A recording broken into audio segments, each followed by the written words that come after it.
1 Samuel chapter 25 verse 32. David replied to Abigail, "Bless the Lord, the God of Israel, who has sent you to meet me. Today, thank God for your good sense. Bless you for keeping me from murdering the man and carrying out the vengeance with my own hands.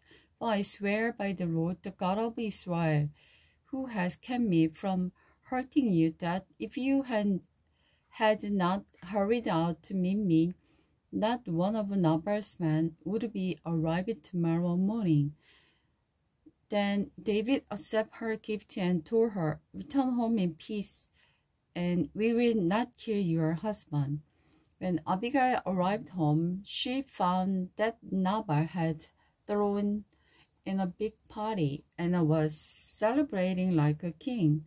He was very drunk, so she didn't tell him anything about her meeting with David until the next morning. The next morning, when he was sober, she told him what had happened. As a result, he had a stroke, and he laid on his bed paralyzed. About 10 days later, the Lord struck him, and he died. David married Abigail.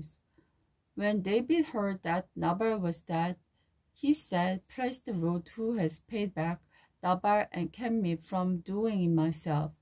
Nabal has received the punishment for his sin." Then David wasted no time in sending message to Abigail to ask her to become his wife. When the messenger arrived in Carmel, they told Abigail, "David has sent us to ask if you will marry him." She bowed low to the ground and responded, "Yes, I am, even willing to become a slave to David's servant."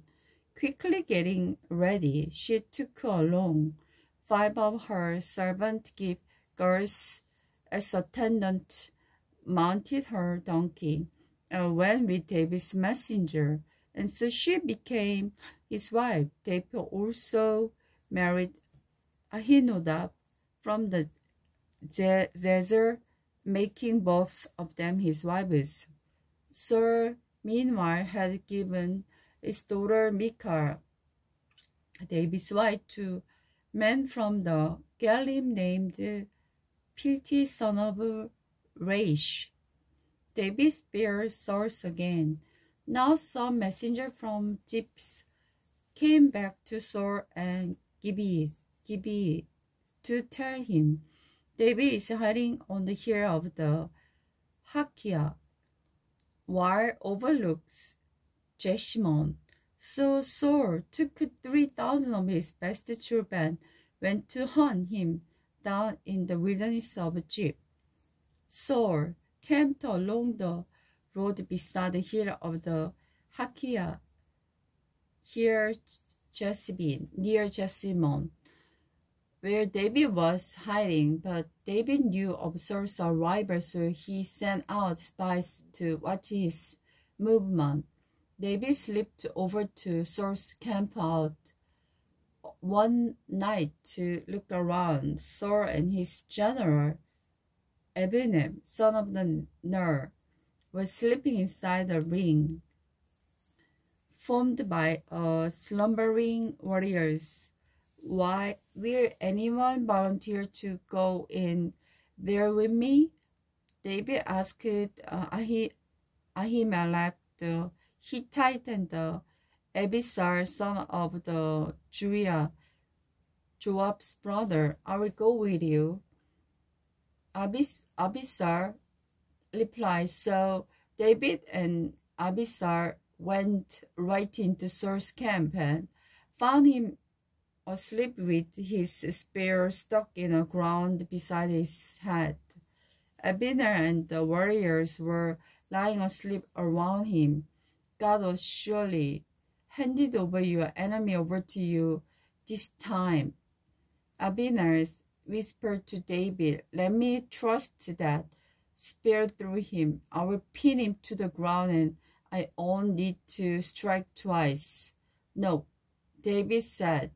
"Don't kill him, for who can remain innocent after attacking the Lord's anointed one? Surely the Lord Saul down someday, or he will die in a battle or of old age. But the Lord forbid that I should kill the one he has anointed. But I will tell you what, we will take his spear and his jug of water and then get out of here. So David took the spear and the jug of water that were near Saul's head. Then he and Abisai got away without anyone seeing them or even waking up, because the Lord had